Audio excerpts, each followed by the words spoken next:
మోంతా తుఫాన్ నుండి ఆంధ్రప్రదేశ్ రాష్ట్రంలో ఉన్నటువంటి 5.5 కోట్ల ప్రజల్ని,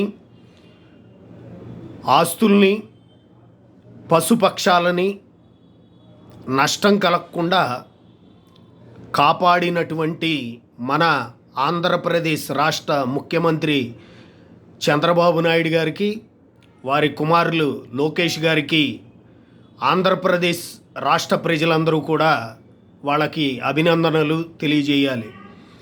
ఎందుకంటే భారతదేశంలోనే కాదు, ప్రపంచంలో కూడా ఏ తుఫాన్ని అరికట్టలేనటువంటి సాహసాన్ని మన ముఖ్యమంత్రి గారు చేశారు.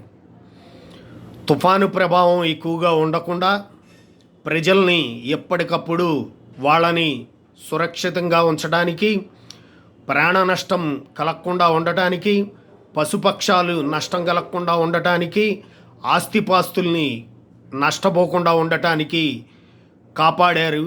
ప్రపంచంలో ఏ ఒక్క ప్రధానమంత్రి అయినా, ముఖ్యమంత్రి అయినా చేయనటువంటి సాహసాన్ని, ఆ ప్రయత్నాన్ని మన ముఖ్యమంత్రి గారు చేశారు. ఈరోజు ఆయన ముఖ్యమంత్రిగా ఉండటం మనం చేసుకున్నటువంటి అదృష్టం. మనకి బతికున్నంత కాలం కూడా మనకి చంద్రబాబు నాయుడు గారే ముఖ్యమంత్రిగా ఉండాలని మన రాష్ట్ర ప్రజలందరూ కోరుకోవాలి. అలాంటి వ్యక్తి మనకు ముఖ్యమంత్రిగా ఉండటం మన అదృష్టం.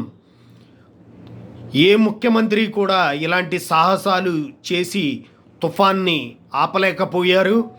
ఒక్క చంద్రబాబు నాయుడు గారి వల్లే ఈ సాహసం, ఈ ప్రయత్నం ఆయన వల్లే అయ్యింది.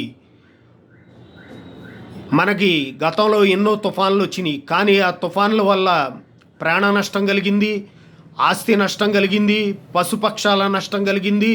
కానీ ఈ తుఫాన్ని ఎటువంటి నష్టం లేకుండా